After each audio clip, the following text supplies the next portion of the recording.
So ngayon ay meron po tayong buyer sa ating mga sampin ng mga sisiw at saka sa Shamu Asil ng mga sisiw. So yan po yung inahin ng sampin. So hindi ko muna siya winalay para makita doon sa buyer kung ano yung parents, ano yung hitsura ang parents doon sa sisiw na kanyang gustong bilhin. So kasi ang sampin kasi, yung mga inahin ko dito, bali 8 ito sila lahat. Nakakalito kasi sila kasi pareho sila ng forma, pareho sila ng hitsura, pareho sila ng color. So ganoon po ang isang pure line ng sampin native chicken. And tingnan nyo po yung ating mga sisiw dyan, ganoon din po. Kung may nakita kayo dyan na dalawa na parang brown and red, hindi po siya yan pure na sampin na sisiw. Yan po isa crossbreed po siya ng basilan. So yung iba dyan na pareho ng color yung mga sisiw, yung parang black, yan po yung sampin na sisiw na pure. So ang edad po niyan ay nasa 1 month old yung ating sampin na sisiw. And by the way, yung binta ko pala dyan sa ating sampin na sisiw sa edad na 1 month old ay nasa 150 lang. So every 1 month nag-start ako nagbinta sa ating mga sisiw na mga sampin, to make sure na pagdating doon sa buyer ay sigurado po tayo na hindi po ito mamamatay. Kasi kung mamatay lang ito pagdating doon sa kanila, nako, masayang lang ang pera nung sa buyer.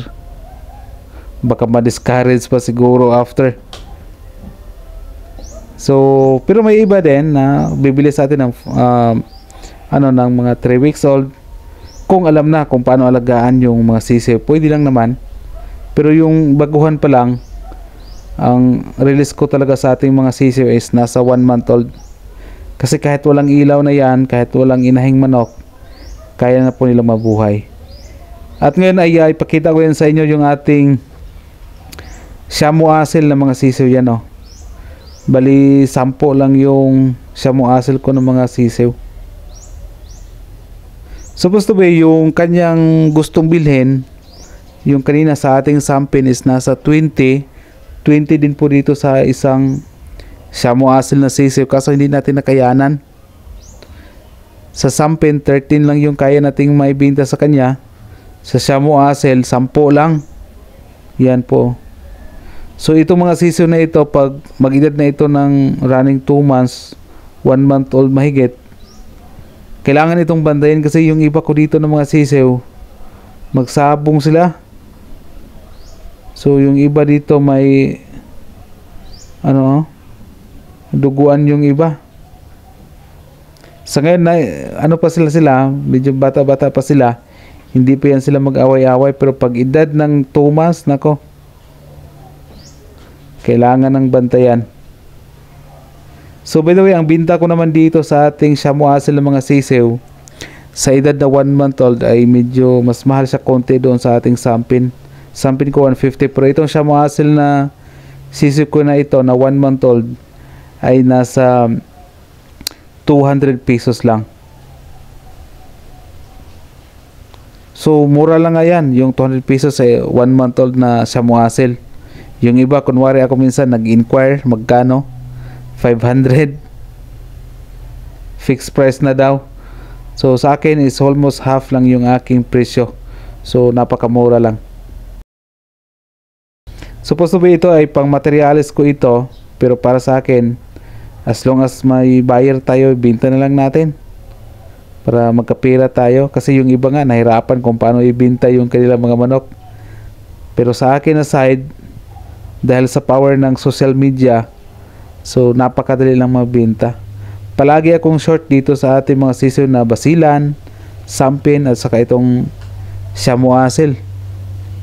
Pati na din sa mga pangkata, yung mga per kilo, lalo na palagi akong short nun. So ang gawin natin is magparami at magparami tayo ng mga manok. Magbreeding lang ng magbreeding tayo ng mga manok. So ang sarap mag-alaga sa ating mga manok, knowing na meron tayong napagbintahan, meron tayong stable na market. A few moments later. At finally ay dumating na po yung ating buyer. si Sir Jan Montilla from Jinsan. So shout out sa iyo, Sir Jan Montilla.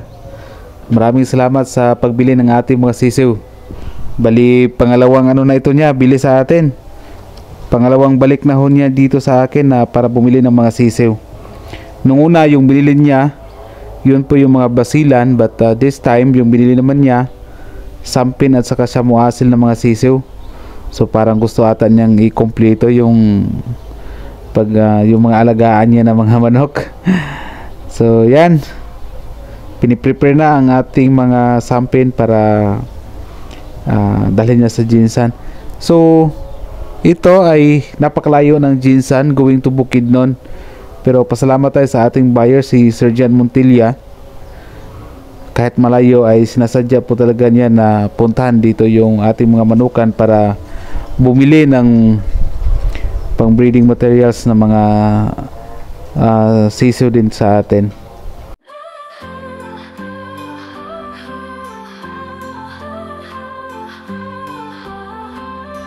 Sa Dashuin Channel, dito ka matututo, tips at kaalaman, hatid sa'yo ng buo, negosyong native chickens, abot kamay na yaman, sama-sama natin naabot ang tagumpay, walang iwanan. Dashuin Dubai, sa bawat hakbang, sa bawat tanong, sagot ay handa ng ibahagi. Sa negosyo ng native chickens, asenso'y tutok sa plano, sa Dashuin Channel ang daan tungo sa pag-asenso.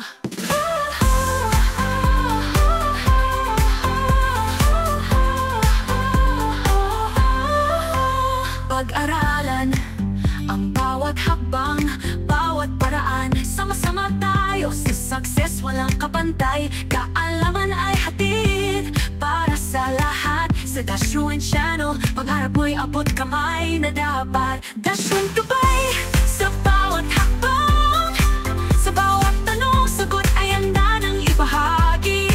Sa negosyo ng native chickens, asenso'y tutok sa plano, sa Dashuin Channel ang daan tungo sa pag-asenso. Dashuin Channel, kaalaman ay lakas, sa bawat sipag at tiyaga, tiyak ang punlad. Negosyo'y aangat, sa tamang kaalaman. Salamat Dashuin sa tagumpay ng sambayanan.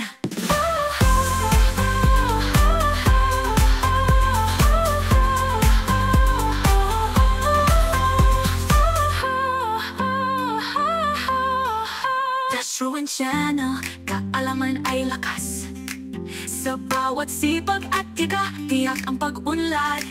Negosyo'y aangat, sa tamang kaalaman.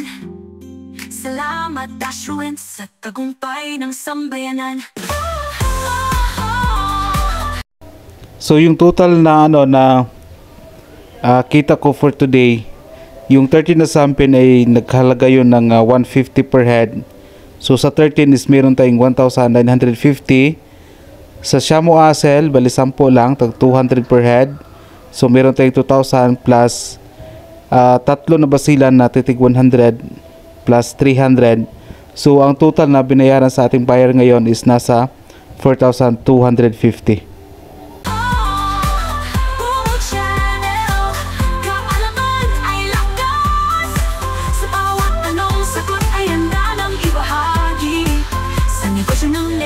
Bye-bye mga sisiw.